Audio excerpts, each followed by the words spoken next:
Hello, friends. This is Dave Hurwitz, executive editor at ClassicsToday.com, here with Works You Collect Compulsively. Some of you may have noticed that down in the overflow room, in the dungeon there, we're doing Janacek. All my Janacek CDs. I've got so many Janacek CDs. It's incredible. But of all the Janacek works that I collect compulsively, actually, I collect Janacek compulsively.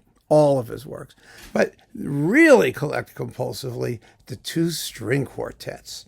Oh my, these are quite simply the most exciting, passionate, intense, emotionally devastating pieces ever written for the string quartet medium. I mean, they really are. It's just nothing like them. They're just like heaving, pulsating gobs of passion. They really are. Incredible stuff. Both of them are programmatic. The first is subtitled The Kreutzer Sonata, based on the Tolstoy story it's about an abused woman, basically, and it's deeply, deeply tragic.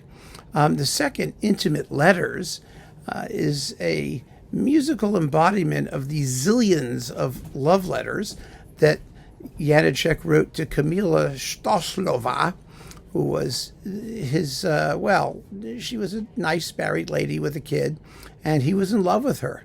Crazily, insanely in love with her. She was in her 30s, he was in his 70s, let's put it this way. He called her his honorary wife, which his real wife objected to, and he wrote some very intense letters, which he embodied in this particular string quartet.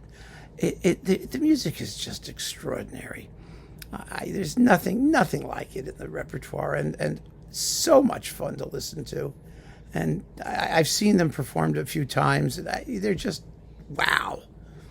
I mean, if you think chamber music is like sweet and polite and cultured and supposedly, somehow, refined, and you got to hear these suckers. I mean, this is just let it all hang out stuff. And there are many fine performances of it, most of which are on Supraphon. Not surprisingly, the Czech label. And so these are the five that I turn to most frequently. That doesn't mean, I've got hundreds of them, and it doesn't mean that there aren't other good ones. But this is not like reference recordings, as I've said many times for this series. These are my personal choices for the ones I listen to.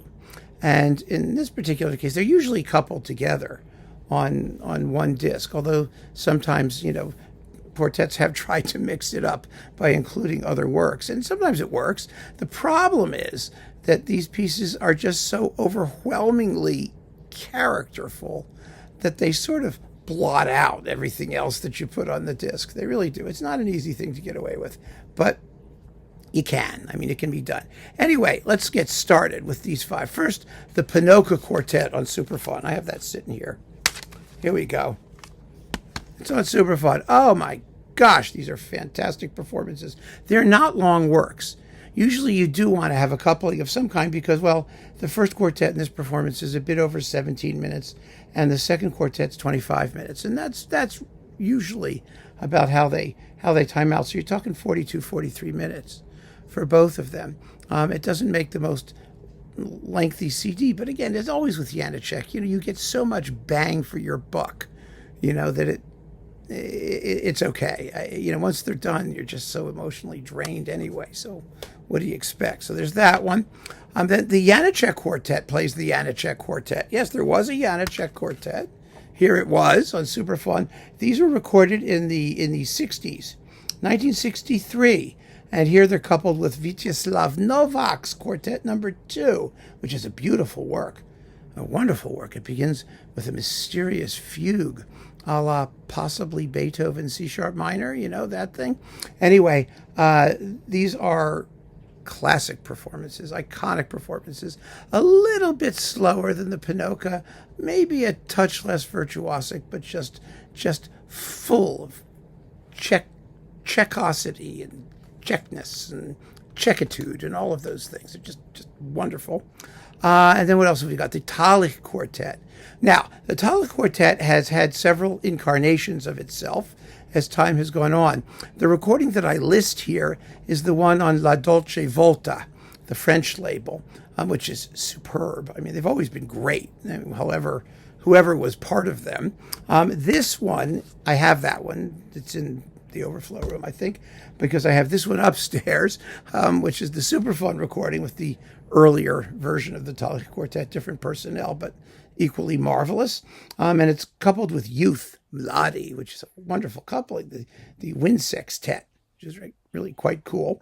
So these are fabulous. I mean, the Talich Quartet was a more polished ensemble than some of the other groups that have done these works, but they dig into the emotional extremes just as well as the next guy.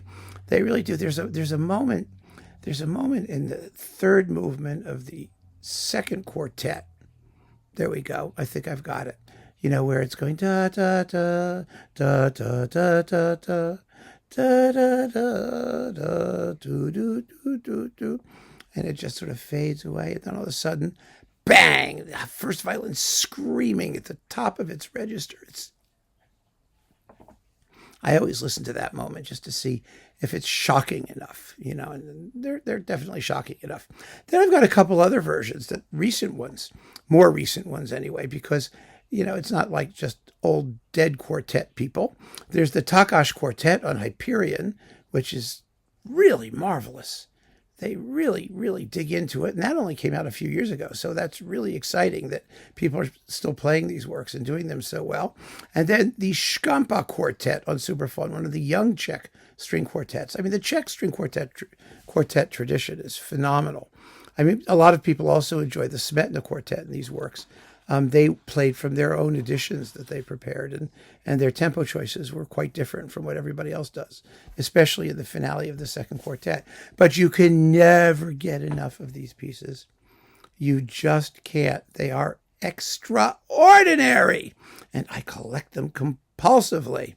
If you have some other versions that you particularly enjoy, feel free to list them here. I mean, this is the time to do it, in addition to my own list, which is just below here. So if you don't know these pieces, I mean, even if you're like hesitant about chamber music, you just got to listen to this stuff. It is unbelievably amazing. It really is. So keep on listening, friends. Thanks for joining me, and take care.